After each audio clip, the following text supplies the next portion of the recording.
তো আমাদের এখন যে রুল আমরা দেখছি যে ২১ নম্বর যে রুল, ঠিক আছে? তো সেখানে আমরা হচ্ছে কিভাবে করব এটা? বলছে 2 আওয়ার্স ইজ অথবা আর আ লং টাইম, ২ ঘন্টা হচ্ছে বেশ বড় একটা সময়। $100, ঠিক আছে? $100 ইজ অথবা আর এ লট অফ মানি। তো এটা আমরা কোন নিয়মে করব, ঠিক আছে? তো আমরা হচ্ছে যে এই যে হচ্ছে একক দূরত্ব বা সময়, হ্যাঁ? এগুলো সিঙ্গুলার ধরি সাধারণত। তো এখানে যতই ২ ঘন্টা থাকুক এটা আমরা আসলে সিঙ্গুলার ধরব। তো সিঙ্গুলার ধরলে হবে হচ্ছে যে ইজ, তাই না? তাহলে ভার্ব হচ্ছে আমার এইটা। আবার এখানে $100, হ্যাঁ? অর্থাৎ যে একক মুদ্রা বা একক দূরত্ব, হ্যাঁ? এগুলো যদি আমরা পাই কখনো, তাহলে সেটা হচ্ছে আমরা সিঙ্গুলার ধরব। যদি এখানে কিলোমিটার থাকতো যে ৫০০ কিলোমিটার, তাহলেও কিন্তু আমি এখানে যতই ৫০০ মনে হচ্ছে যে ৫০০ তো প্লুরাল, তাই না? কিন্তু না, এটা কিন্তু সিঙ্গুলার হবে। এই যে দূরত্ব বা হচ্ছে এই সময়, হ্যাঁ? এরকম যদি বোঝাই এই ক্ষেত্রে। পরে বলছে যে Gulliver's Travels is an interesting book. এটা একটা বইয়ের নাম। কোনো বইয়ের নাম শেষে যদি এস থাকে, হুম, কিন্তু দেখে অনেকে মনে করবে যে যারা বুঝবে না মনে করবে যে এটা প্লুরাল। না, এটা কিন্তু একটা বইয়ের নাম, গালিভার্স ট্রাভেলস, ঠিক আছে? এটা কিন্তু জনাথন সুইফটের লেখা একটা ভালো একটা হচ্ছে নাটক না উপন্যাস জানি এরকম মনে নেই। তো যাই হোক আর কি হচ্ছে এটা একটা মজার একটা বই, হ্যাঁ? তো এটা আমরা কি দেবো? এটা যেহেতু একটা বইয়ের নাম বলছে, তাহলে এটা কিন্তু আমাদের সিঙ্গুলার হবে। একটা দেশের নাম যতগুলো ওয়ার্ড নিয়েই হোক না কেন, সে একটা দেশ, ঠিক আছে? The United states of America, এরকম যদি হয় তাহলে সেক্ষেত্রেও কিন্তু আমাদের ভার্ব আসবে হচ্ছে সিঙ্গুলার, কারণ এই ইউনাইটেড স্টেটস অফ আমেরিকা এটা কিন্তু একটা দেশকেই বোঝায়, তাই না? তাহলে এটা হচ্ছে আমাদের সিঙ্গুলার হবে। এরপর পরবর্তী ২৩ নম্বর রুল বলছে এভরিওয়ান ইজ অথবা আর ওয়েলকাম হেয়ার, আর নোবডি কাম অথবা কামস। তো এই যে everyone, everybody, nobody, no one, এগুলো যদি আমার সাবজেক্ট হিসেবে ব্যবহার হয়, তাহলে আমাদের ভার্ব হবে হচ্ছে সিঙ্গুলার, কারণ এগুলো দিয়ে সিঙ্গুলার বোঝায়, হ্যাঁ? তো যদি সিঙ্গুলার বোঝায় তাহলে এখানে তো আমরা পাবো হচ্ছে সিঙ্গুলার ভার্ব হচ্ছে ইজ, এইখানে আমার সিঙ্গুলার ভার্ব সেটা হচ্ছে কি কামস। হুম, আচ্ছা, এইটা পরবর্তী যে স্লাইড সেটা হচ্ছে ২৪ নম্বর। একটু পরে গিয়ে কিন্তু এই যে স্লাইডের সাথে কিন্তু এখানে যে হচ্ছে আমার রুল মিল আছে, হ্যাঁ? আর একটু পরে গিয়ে কিন্তু থাকবে না, কিন্তু তোমরা খেয়াল করো আমি রুল কোনটা পড়াচ্ছি, হ্যাঁ? Slide not a matter. আচ্ছা, তো বলছে এখানে 3+3, 3 6 হয়, ঠিক আছে? আর এখানে 10 - 4, 10 থেকে হচ্ছে 4 মাইনাস করলে কত হবে? 6। তো ৩ আর ৩ ৬, এগুলো আসলে এই ম্যাথমেটিক্যাল টার্মগুলো আমাদের সিঙ্গুলার ভার্ব নেই, এটাই তোমার মাথায় রাখতে হবে। এই যে ম্যাথমেটিক্যাল যে গাণিতিক যে বিষয়গুলো, এগুলো হচ্ছে আমাদের সিঙ্গুলার দেয়, অর্থ দেয়। তাহলে সিঙ্গুলার যদি হয় তাহলে আমি ইজ দিব, তাই না? আচ্ছা, এরপরে বলছে the man carrying the bag go অথবা গোজ টু দ্য মার্কেট। লোকটি যে একটা ব্যাগ বহন করছে সে মার্কেটে যায়। এখানে এটাকে বলে কেস ইন অ্যাপোজিশন। এটাকে কি বলে? কেস ইন অ্যাপোজিশন বলে। এ কি সেটা? সেটা হচ্ছে কেস ইন অ্যাপোজিশন মানে হচ্ছে এখানে যে দি ম্যান, তাই না? আমাদের কিন্তু সাধারণত হয়তো দ্য ম্যান গো টু অথবা গোজ টু দ্য মার্কেট, তাই না? লোকটা মার্কেটে যায়। কিন্তু এইখানে এই ক্যারিং দ্য ব্যাগ এইটা দিয়ে এই লোকটা সম্পর্কে কিন্তু আমার অতিরিক্ত তথ্য দিচ্ছে, হ্যাঁ? অতিরিক্ত তথ্য। সে কি? যে লোকটা যে ব্যাগটা বহন করছে, এই যে লোকটা যে ব্যাগটা বহন করছে, অর্থাৎ এই ব্যাগটা বহন করছে এই লোকটা কিন্তু, ঠিক আছে? এই লোক সম্পর্কে কিন্তু অতিরিক্ত একটু তথ্য আমরা পাচ্ছি যে লোকটা হচ্ছে ব্যাগ বওয়া অবস্থায় আছে, হ্যাঁ?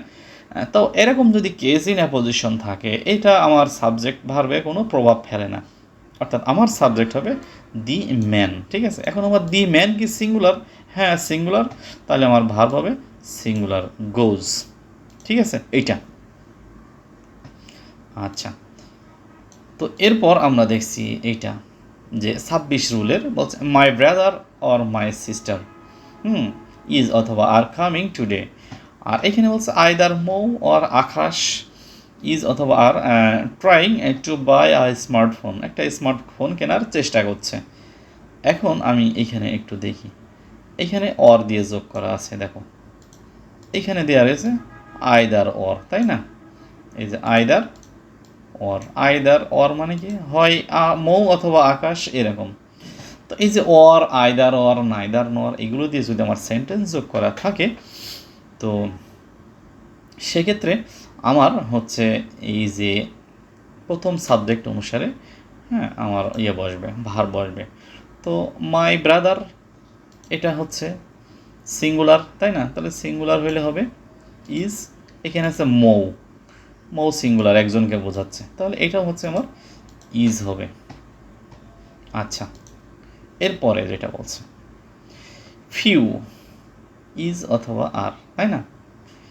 আচ্ছা, এরপর বলছে যে অ্যাটেন্ডেড ইন দ্য ক্লাস, আর এখানে বলছে অল, হ্যাঁ, requested to take the seat, কথা হচ্ছে আমার ইজ হবে নাকি আর হবে।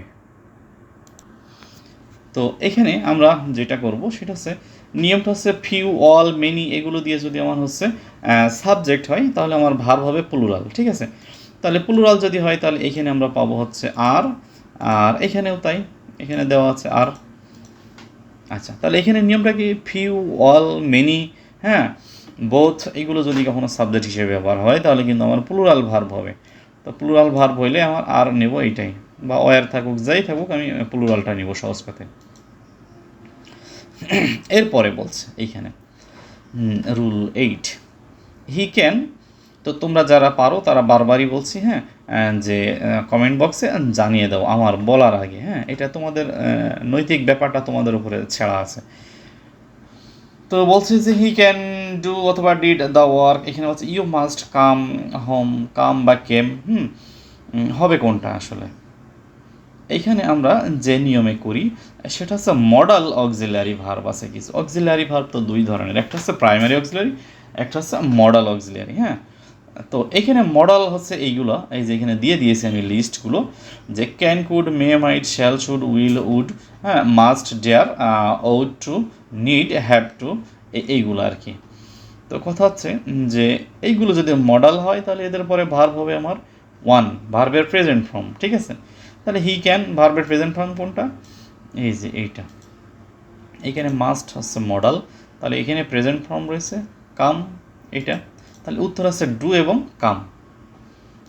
আচ্ছা, এরপরে আমাদের বলছে যে এখানে একটা ট্রিক্স দেওয়া আছে, যে অনু আর ডগস, তো আমরা যে একটা নিয়ম জানি যে যে সকল সেন্টেন্সে এই যে ইউজুয়ালি, হ্যাঁ, বা রেগুলারলি বা ডেইলি এই ধরনের কিছু শব্দ যদি পাই তাহলে আমরা সেগুলো কিন্তু প্রেজেন্ট ইনডিফিনিট টেন্সে করি, হ্যাঁ। তো কথা হচ্ছে যে এই যে ইউজুয়ালি, ডেইলি, এইগুলো তো মনে রাখা বেশ ঝামেলা, এটার জন্য আমি এখানে লিখে দিয়েছি যে হচ্ছে অনু আর ডগস, অর্থাৎ অনু হচ্ছে কুত্তা বা কুকুর, যেটাই বলি না কেন। এখন এটা তো আর কুকুর না, এটা জাস্ট একটা মনে রাখার টেকনিক, এই যে আমি এখানে দিয়ে দিয়েছি, ওতে অকেশনালি, এনে নর্মালি, ইউতে ইউজুয়ালি, এতে অলওয়েজ, আর রেগুলারলি, ইতে এভরিডে, ডিতে ডেইলি, ওতে অফেন, জিতে জেনারেলি, এসে সামটাইমস। এই লক্ষণগুলো যদি থাকে, এই ওয়ার্ডগুলো যদি কোনো সেন্টেন্সে থাকে তাহলে আমরা বুঝবো যে এটা হচ্ছে প্রেজেন্ট ইনডিফিনিট টেন্স, ঠিক আছে? এটা কোন টেন্স? Present indefinite tense. তাহলে প্রেজেন্ট ইনডিফিনিট টেন্স যদি হয় তাহলে এখানে আমার সাবজেক্ট হচ্ছে হি, হি তো সিঙ্গুলার, তাই না?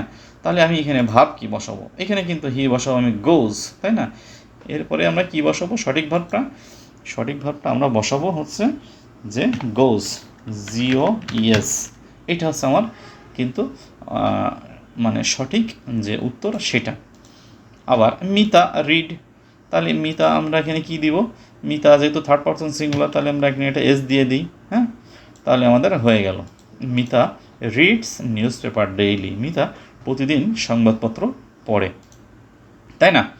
তাহলে কিন্তু আমাদের হয়ে গেল, এই যে এখানে ডেইলি রয়েছে, এখানে রেগুলারলি রয়েছে বা ইউজুয়ালি রয়েছে, এই কারণে আমরা এটা প্রেজেন্ট ইনডিফিনিট টেন্সে করছি। আর যেহেতু আমাদের সাবজেক্ট হচ্ছে থার্ড পারসন সিঙ্গুলার, এই জন্য ভার্বের সাথে এস বা ইএস দেওয়া। আচ্ছা, এখানে আমরা কি করব? তো তোমরা যারা পারো তারা হচ্ছে কমেন্ট বক্সে জানাইতে থাকো। তো বলছে আই হ্যাড বেটার গো অথবা gone to market by this time. তো এই সময়ের ভিতরে আমার মার্কেটে যাওয়াই ভালো। আই নিড নট ডু অথবা ডিড দ্য ওয়ার্ক, আর আই লেট দেম ইউজ অথবা ইউজড মাই শুজ, আমি তাদেরকে আমার জুতাগুলো পরার অনুমতি দিয়েছিলাম। তো কথা হচ্ছে আমি কোন নিয়মে করবো এটা, আমার এখানে কিছু বলা আছে। এই যে had better, had rather, let, would better, হ্যাঁ, need not, do not, does not বা ডিড নট, এদের পরে আমার ভার্বের প্রেজেন্ট ফর্ম বসে। ভার্বের প্রেজেন্ট ফর্ম মানে 1 নম্বর ফর্ম যেটা। তাহলে ভার্বের 1 নম্বর ফর্ম যদি হয় বা প্রেজেন্ট ফর্ম যদি হয়, তাহলে আমি 1 নম্বরে পাচ্ছি গো, 2 নম্বরে পাচ্ছি ডু এবং 3 নম্বরে পাচ্ছি হচ্ছে ইউজ। হ্যাঁ, এইগুলোই হচ্ছে আমার উত্তর।